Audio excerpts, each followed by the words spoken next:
रहीम Khan mastermind नहीं है। जी जो गांधी को डरपोक कहते हैं वो दंगा होने के बाद कहीं गायब है, मगर चूंकि ये मुसलमान है, अकल की कमी है। औरंगजेब का वहाँ पुतला कैसे जलाने दिया है? जी छत्रपति शिवाजी महाराज की और पुतला जला रहे औरंगजेब का। पुलिस ने कैसे जलाने दिया, चादर कैसी जलाने दी, वो चादर जब्त क्यों नहीं की? यहाँ सारे नफरती चिंटू हाजिर थे। मैं मुसलमानों से पूछना चाहता हूँ कि आपने एक वीडियो बनाया, मगर पथराव वो भी कर रहे थे, वो क्यों नहीं बनाया? पुलिस ने ना इकट्ठा होने से मना किया, न इसमें ज्यादातर गाड़ियां पुलिस वालों को छोड़ा। तो जानबूझकर भाजपा सरकार टेंशन क्रिएट करती है, क्योंकि 57 देश जूते मारेंगे तुमको। इनका टुच्चा सा पत्रकार सुनीता विलियम्स को ऊपर से नीचे उतारता है अमेरिका, और हम कब्र से निकालने को देखते हैं औरंगजेब।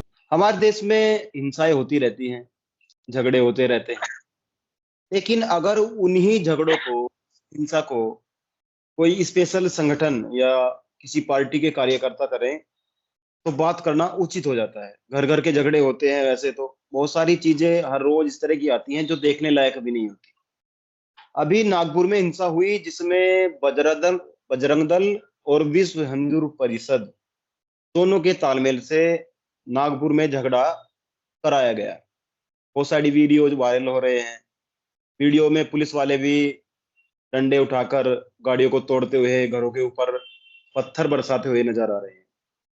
आज हम इसी मुद्दे पर बात करेंगे। हमारे साथ नागपुर से मेहमान अविनाश काकड़े जी जुड़ चुके हैं। आपका स्वागत है जी। नमस्कार।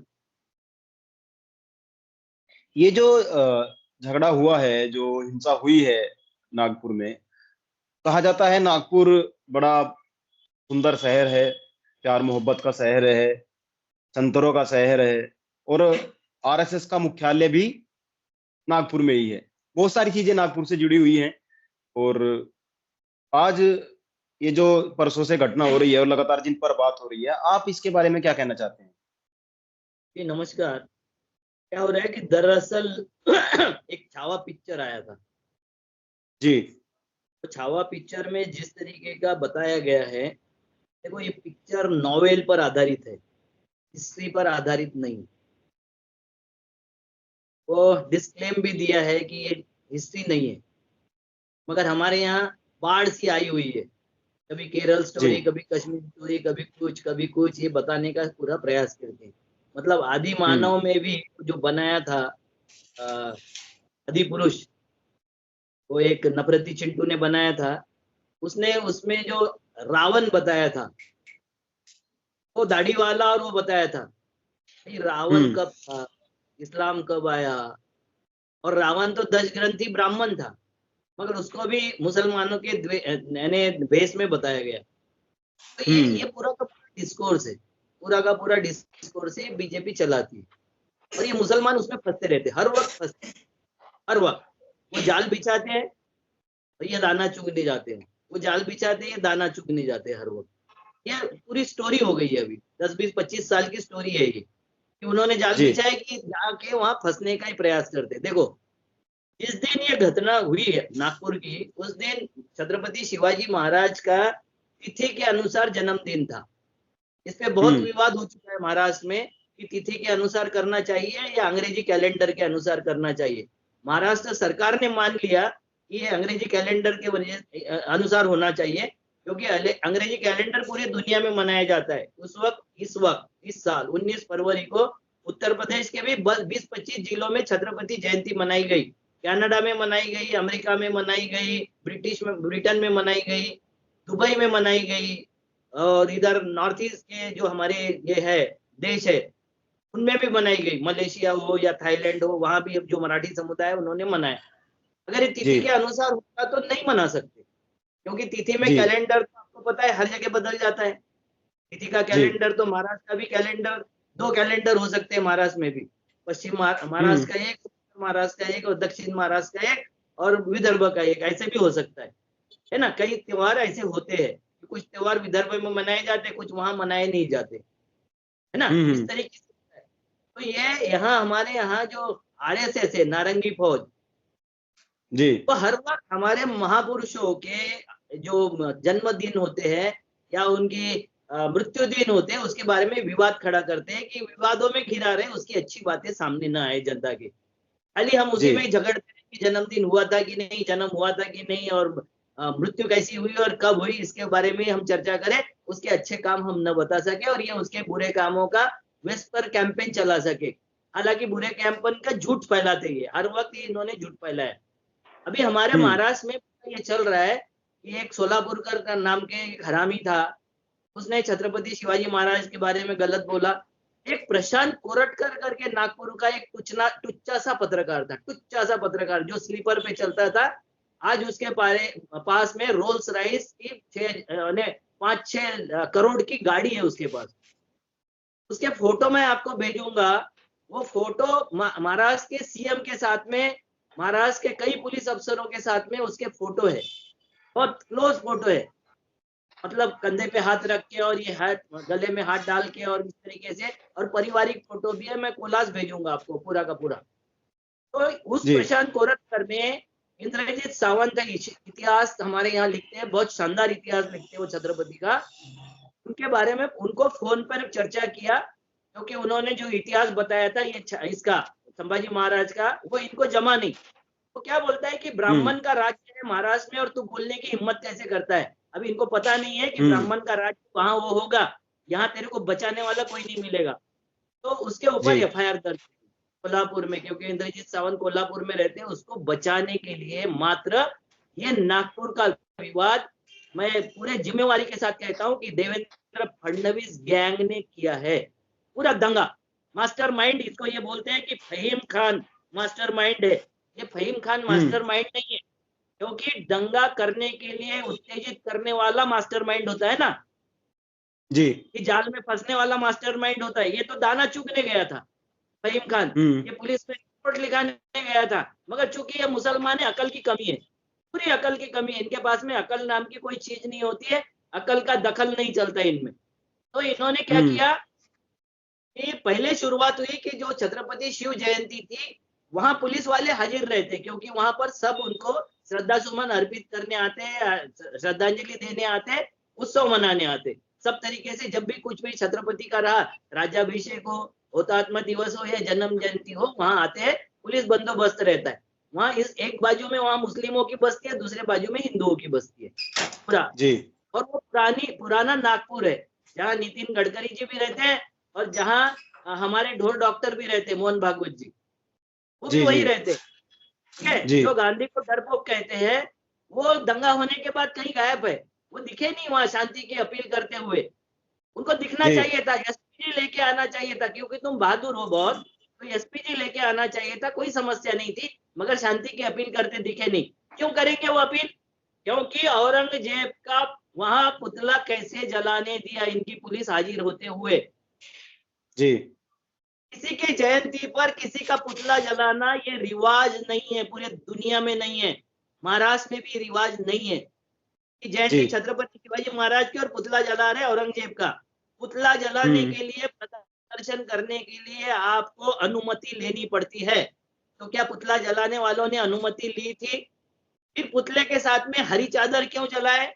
जिस हरी चादर में मुसलमान बोल रहा है कि उस पे कुरान की आयत लिखी थी। अब लिखी थी नहीं लिखी थी मालूम नहीं, इतनी समझ मुस्लिमों में है नहीं। सच बात बताता हूं मैं, मुस्लिम जी तो जी ऐसा है कि उसको किसी ने बता दिया कि मोहम्मद साहब का कार्टून बना दिया। तो मैंने मेरे एक दोस्त से पूछा था, मुस्लिम दोस्त से, कि भैया कार्टून बनाने के लिए उनका फोटो है तुम्हारे पास? बोले नहीं नहीं नहीं, लाहौल बिला कुवत, फोटो नहीं है। फिर बोला मूर्ति है? बोला नहीं मूर्ति भी नहीं है। फिर पेंटिंग है? बोला नहीं नहीं, कैसी जी बात कर रहे हैं आप, ऐसे क्यों पूछ रहे? मैं बोला ये तीनों चीजें नहीं है तो कार्टून कैसे बना? भाई ये है ही नहीं तो कार्टून कैसे बन गया? और किसी का भी कार्टून तेरे यानी अविनाश काकड़े की फोटो नहीं है किसी के पास में, कोई गधे घोड़े का पिक्चर लगा के उसका कार्टून बना दिए और हम जाके वहां रिएक्ट करेंगे। मगर ये मुस्लिम करते हैं, सोचते ही नहीं बिल्कुल। तो ठीक है, जी अब उनके साथ में उसका केसेस होती है और फंसते हैं वो, उसके हम्म अगेंस्ट में उन पर भी बहुत सारा लफड़ा होते रहता है। अब हुआ जी क्या जी कि वो उन्होंने पुतला जला दिए, उसके साथ में वो औरंगजेब की तस्वीर जला दी है। वहां तक मुसलमानों को कोई आपत्ति नहीं थी। मगर जैसा ही वो कुरान शरीफ लिखा हुआ, कुरान की आयत लिखा हुआ हरा पर्दा जलाए, हरा कपड़ा जलाए, जिसको चादर बोलते हैं, वो दरगाह की कोई, वो जलाइए, ये पुलिस के सामने हुआ। हम्म पुलिस ने पुतला कैसे जलाने दिया, चादर कैसी जलाने दी, वो चादर जब्त क्यों नहीं की? नहीं तो तुम आंदोलन करने जाओ, पुलिस वाले इतने एग्रेसिव होते कि वो आपको कुछ भी नहीं करने देते, घास का पुतला भी नहीं जलाने देते। तो ये औरंगजेब की फोटो लगी है और उसके साथ में चादर भी है और उसके साथ में वो सब कुछ है, वो जलाने दिया।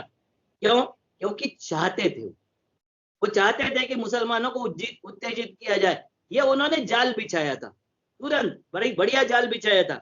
तो मेरा सवाल है सरकार से, महाराष्ट्र सरकार से, कि छत्रपति शिवाजी महाराज की जन्म जयंती पर औरंगजेब का क्या काम था? दूसरा सवाल है, अगर छत्रपति शिवाजी महाराज का जन्मदिन था तो औरंगजेब का पुतला क्यों जलाया? तीसरा सवाल है, पुतला जलाने की अनुमति परमिशन लगती है या नहीं महाराष्ट्र में, या परमिशन समाप्त हो गई लगना? चौथा सवाल है, परमिशन लगती है तो शिव जयंती उत्सव में औरंगजेब का पुतला के साथ प्रदर्शन कैसे करने दिया? क्या पुलिस सहयोग कर रही थी आंदोलन जी के लिए? वो आंदोलन करने के लिए सहयोग कर रही थी। पांचवा प्रश्न है, पुलिस की उपस्थिति में हरे रंग की कुरान की आयत लिखी हुई चादर कैसे जलने दी? जब्त क्यों नहीं हुई? उसके बाद में उनका एक महाल मित्र परिवार है, आरएसएस का एक महाल मित्र परिवार करके, उसका ट्वीट मैंने आपको, उसका मैसेज अपने आपको भेजा मैंने, उसमें वो बोल जी रहे हैं कि ये मुसलमान इकट्ठा हो गए। अरे रोजा इफ्तियार है, वहां बाजू में मस्जिद है, तो रोजा इफ्तियार के वक्त मुसलमान इकट्ठा होंगे कि नहीं? पुलिस को पता है जी कि जी नहीं? तो जी वो इकट्ठा हो गए और वो उपद्रव कर रहे हैं, इसलिए वो हिंदुओं को आमंत्रित कर रहे हैं कि आ जाइए, यहाँ औरंगे की फौज इकट्ठा हो गई, औरंगे के मुसलमान इकट्ठा हो गए और हिंदू कोई नहीं है, ठीक है, तो आइए। जी सब व्हाट्सएप पर मैसेज भेज के दंगा करने के लिए और पत्थरबाजी करने के लिए आमंत्रित करना गुनाह है या नहीं है? तो जी जी व्हाट्सएप ग्रुप पर क्या कार्रवाई हुई, वो पुलिस वालों पर क्या कार्रवाई हुई? परमिशन बिना लिए पुतला जलाया। ये पुतला जलाने वाले कौन था? मैं क्यों बोलता हूँ ये षड्यंत्र है? क्योंकि इनके गोविंद शेंडे नाम के जो विश्व हिंदू परिषद के महाराष्ट्र और गोवा के प्रभारी है, वो वहां थे। यहाँ सारे नफरती चिंटू हाजिर थे। कई के नाम मैं बता सकता हूँ, उसमें मैं ज्यादा समय ये नहीं करना चाहता। अब उन्होंने उनके 9 पदाधिकारियों पर एफआईआर दर्ज किया। जी अब एफआईआर दर्ज किया, मैंने आपके पास में एक भेजा है जिसमें गाड़ी जलते हुए, जलाते हुए, तोड़ते हुए, पुलिस वाले तोड़ रहे गाड़ियां। मैंने वीडियो भेजा जी जी आपको, लाइव जी कमेंट्री भेजा, ठीक है। पुलिस वाले गाड़ी तोड़ रहे हैं, मुसलमानों पे चार्ज हो गया। मैं मुसलमानों से पूछना चाहता हूं कि आपने एक वीडियो बनाया, मगर पथराव वो भी कर रहे थे, वो क्यों नहीं बनाया? वो भी उपद्रव मचा रहे थे, वो क्यों नहीं बनाया? वो स्क्रीनशॉट आपने क्यों लिए? मुझे, मैं 12-15 किलोमीटर दूर बैठा हूं, मेरे साथ में पास में अगर आता है व्हाट्सएप ग्रुप का स्क्रीनशॉट, आपके पास में क्यों नहीं है? मुसलमान कभी अकल से लड़ाई लड़ेंगे कि वही लड़ाई लड़ेंगे कि अमेरिका सैटेलाइट से मिसाइल दाग रहा है और यहाँ नीचे से बंदूक चला रहे हैं AK-47 उधारी के लेके? यही काम करेंगे हर वक्त मुसलमान? और फिर फंसते रहेंगे। अभी 650 लोगों पर एफआईआर दर्ज हुई। दंगा करने वाले, करवाने वाले, षड्यंत्र करने वाले एक जगह रहेंगे, और अभी षड्यंत्र में नाम फंसा है फहीम खान का। ये क्यों हो रहा है? क्योंकि संयम पूर्वक नहीं किया। तोड़फोड़ आपने जैसे इकट्ठा हो गए, पुलिस ने वार्निंग दिया और वो पूरा जमाव निकलने के पहले ही पुलिस ने लाठीचार्ज शुरू कर दिया। जी जी इकट्ठा हो गए थे वहां नमाज के लिए, रोजा इफ्तियार के लिए इकट्ठा हो गए थे। वो सुबह जी से 12 बजे से टेंशन चल रहा था शाम को 7 बजे तक। इतने इसमें जी जी पुलिस वहां अलर्ट हो सकती थी, वहां लोगों को इकट्ठा होने से मना कर सकती थी, कुछ नहीं किया। पुलिस ने ना इकट्ठा होने से मना किया, ना इकट्ठा होने के बाद उनको बाहर निकालने के लिए कुछ किया। उनके ऊपर आधे अधूरे निकालने के ऊपर लाठीचार्ज कर दिया। और ये गाड़ियां जो फोड़ा है उसका वीडियो मैंने आपको भेजा, उसमें ज्यादातर गाड़ियां पुलिस वालों ने फोड़ा। मध्य इस नागपुर का एमएलए बोलता है कि हिंदू की गाड़ियां कैसी फूटी, तो पुलिस वालों से पूछो ना हिंदू की गाड़ी कैसी फूटी। अरे मुसलमान गाड़ी वाले कितने होंगे वहां, और हिंदुओं की गाड़ियां ज्यादा होगी। और ये सारा जो हुआ इंसिडेंस वो 400 मीटर के दायरे में हुआ, आधा आधा किलोमीटर से भी कम दायरे में हुआ। इसको नागपुर में फैला नहीं, मगर 3 दिन हो गए उस एरिया में कर्फ्यू है, भाई कोई जी कुछ जी कर जी नहीं। टेंशन क्यों क्रिएट कर रहे? तो जानबूझकर भाजपा सरकार टेंशन क्रिएट करती है, क्योंकि इनके ऊपर 2900 किसानों ने आत्महत्या किया। जी जी। जिसको महाराष्ट्र भूषण पुरस्कार मिला, उस किसान ने आत्महत्या कर लिया। हम्म। किसान के लिए कोई बजट में प्रोविजन ढंग से हुआ नहीं। 9 लाख करोड़ रुपए का महाराष्ट्र पर कर्जा हो गया। नौकरी कोई मिल नहीं रही। लोग सारे गुजरात में भाग रहे हैं। इसके ऊपर कोई सवाल न कर सके, इसलिए ऐसे षड्यंत्र करके हिंदू मुसलमान करते रहते। ये बोल रहे हैं कि वो औरंगजेब की समाधि उखाड़ दो। इनका जी मंत्री जी। कहता है, इनका मंत्री कहता है, वो मुख्यमंत्री भी कहता है उखाड़ दो समाधि। तुम्हारा आर्कियोलॉजिकल डिपार्टमेंट सेंट्रल गवर्नमेंट के अंडर में है। उसके बाद में महाराष्ट्र में भी तुम्हारी सरकार है और सेंट्रल में भी तुम्हारी सरकार है। आप बोलते हो कि वो समाधि कांग्रेस ने बनाया। कांग्रेस ने समाधि नहीं बनाया, कर्जन वाइली ने बनाया था वो समाधि। और वो आर्कियोलॉजिकल मोनामेंट है, उसको जी तुम जी। तोड़ नहीं सकते। अगर तोड़ना है तो उसको पहले आर्कियोलॉजी से बाहर निकालना पड़ेगा। अगर ऐसा करोगे तो इस्लामिक 57 देश जूते मारेंगे तुमको और पूरी दुनिया जूते मारेगी। अफगानिस्तान में बामियान का बुद्ध तोड़ा गया था, उस वक्त जितने जूते पड़े उससे ज्यादा जूते पड़ेंगे अगर उस समाधि को हाथ लगाने जाओगे। अब यात्रा निकाल रहे समाधि को उसको तोड़ने के लिए, उसका जो कब्र होती है उसको तोड़ने के लिए। मैं बोल रहा हूँ यात्रा निकालने की क्या जरूरत है? दिल्ली में भी तुम्हारी है, मुंबई में भी तुम्हारी है और वहां भी तुम्हारी है, निकालो। मगर उसका समाधि का बहाना है, उसके कब्र का बहाना है। इनको अपने पाप छुपाना है। बात को समझो। ये मैं विशेष तौर से आपके दर्शकों से बोलना चाहता हूं कि ये जो हर वक्त जातिगत धर्मगत उसको जो ये करते हैं, माने उसको मोड़ देते हैं, किसी भी समस्या को जातिगत और धर्मगत मोड़ दे देते हैं, तो ये समस्या का समाधान नहीं है। युवा लड़के जिनको नौकरियां लग सकती है, ऐसे ऊपर केस हो जाएगी। एक भी फडणवीस का बेटा बेटी, गडकरी का बेटा बेटी, भागवत का बेटा बेटी उसमें शामिल नहीं होंगे। सब तुम्हारे और मेरे जैसे मूर्खों के बच्चे वहां शामिल होंगे, जिनकी नौकरी चली जाएगी, जिंदगी खत्म हो जाएगी जेल के चक्कर काटते काटते। तो लोगों को अभी सावधान होने की जरूरत है, लोगों को अभी संभल कर रहने की जरूरत है। इनके षड्यंत्रों में फंसने की जरूरत नहीं है। इनकी कोई दुश्मनी नहीं है। औरंगजेब के दरबार में जो कवि थे, चंद्रभान ब्राह्मण था, विनय राय ब्राह्मण था, उसके जितने जो ये थे आसपास के जितने लोग थे, उसका चरित्र लिखने वाला औरंगजेब का वो भी ब्राह्मण ही था। अकबर के दरबार में भी कई ब्राह्मण थे और इन्होंने अपने ठाकुरों ने और ब्राह्मणों ने अपनी बेटियां उनके दरबार में रेगुलर दी है, उनसे शादी ब्याह करी है। तो औरंगजेब से परेशानी नहीं है इनको। इनको परेशानी है छत्रपति शिवाजी महाराज और संभाजी महाराज से, क्योंकि ब्राह्मणों ने जब गद्दारी की तो उन्होंने हाथी के पैर के नीचे कुचलवाया इनको, इनके सर कलम कर दिए। छत्रपति शिवाजी महाराज ने कृष्णा भास्कर कुलकर्णी जो गद्दार था उसका सर कलम कर दिया। तो ये मनुस्मृति के अनुसार उनको पनिशमेंट देना चाहिए और उनको बदनाम करना चाहिए, इसलिए उनका पूरा षड्यंत्र चलता रहता है।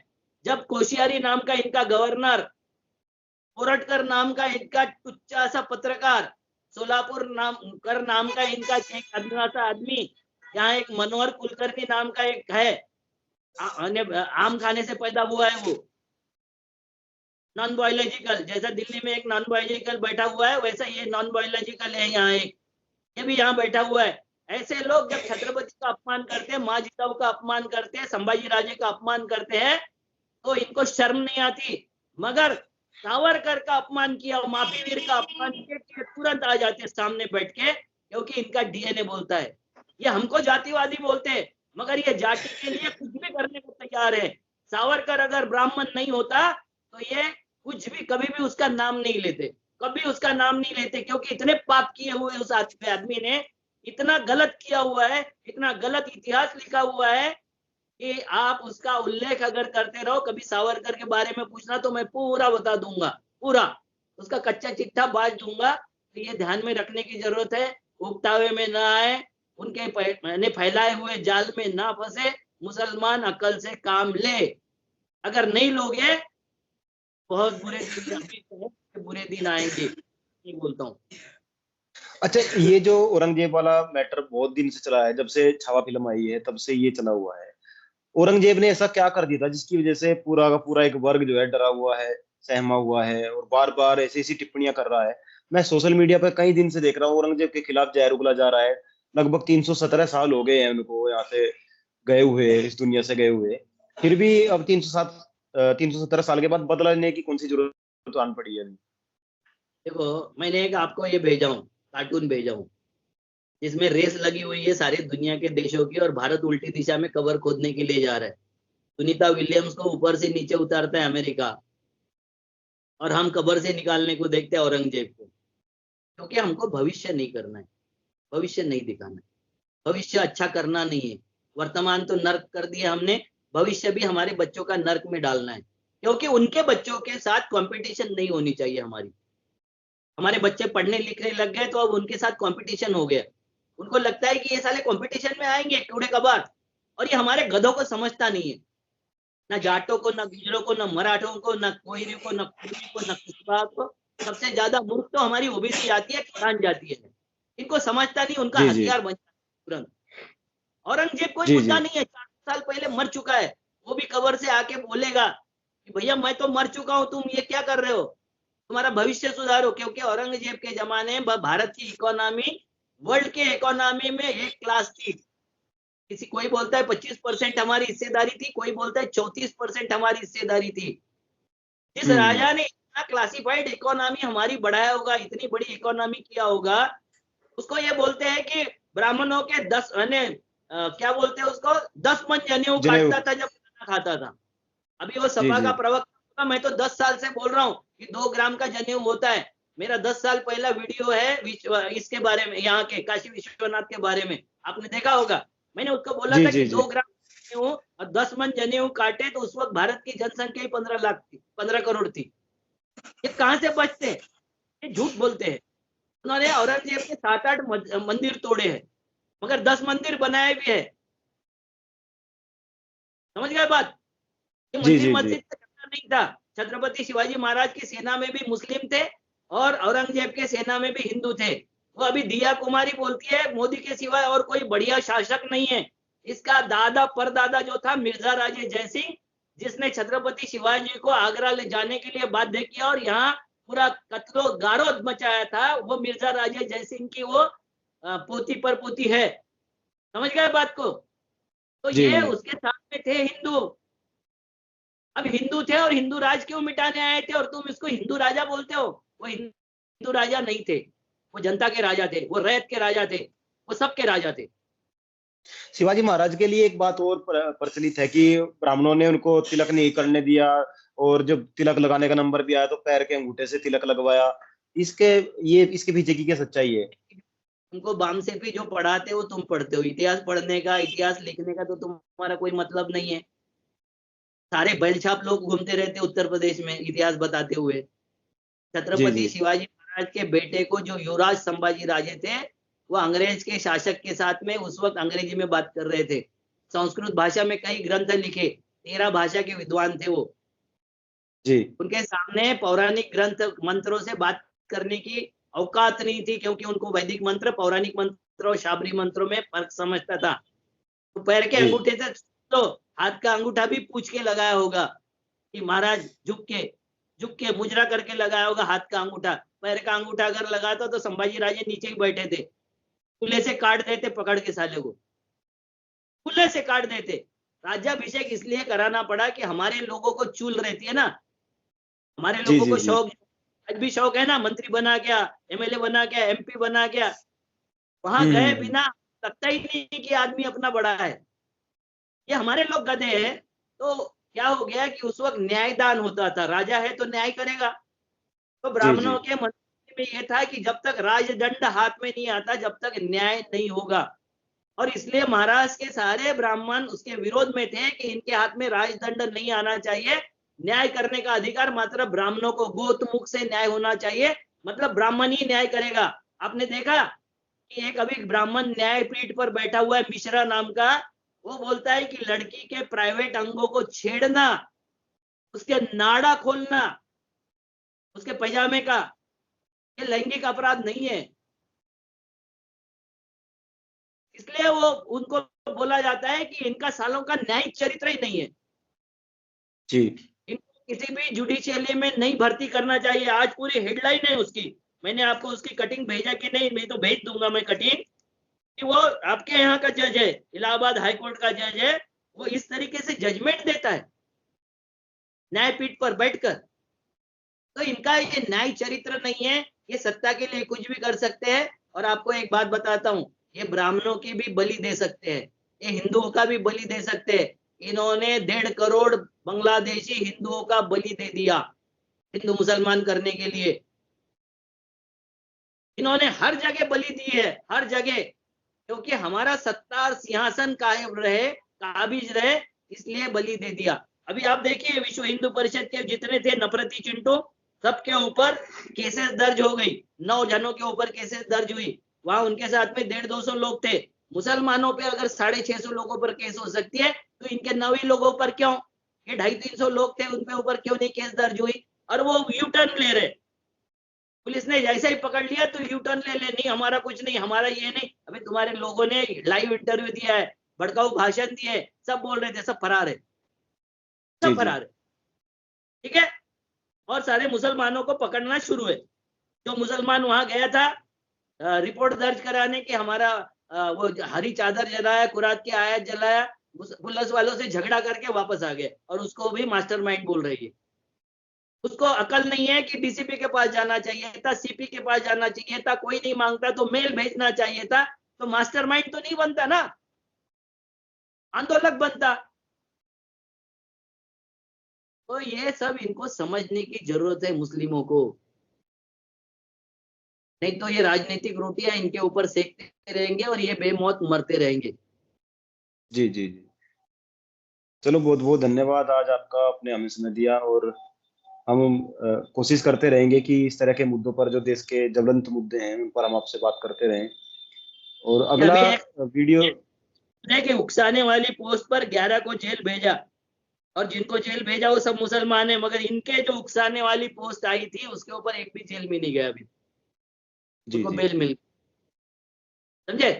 हम जी जी हम कोशिश करते रहेंगे, इसी मुद्दों पर हम आपसे बात करते रहें। और मैं सभी दर्शकों से ये निवेदन करूंगा कि वीडियो को ज्यादा से ज्यादा शेयर करें, क्योंकि जो नागपुर में हिंसा हुई है, आप इस वीडियो के माध्यम से उसको पूरा समझ सकते हैं, वो हिंसा किन कारणों से हुई है।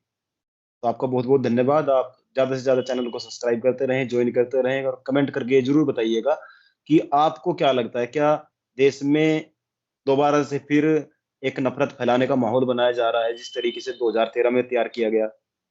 हो सकता है अब की बार वो शुरुआत नागपुर से की जानी हो, या फिर देश को तोड़ने की साजिश की जा रही हो। और जुड़े रहिएगा गांव गुआंढ के साथ, हम ऐसी खबरें आपको दिखाते रहेंगे। जय हिंद, जय भारत।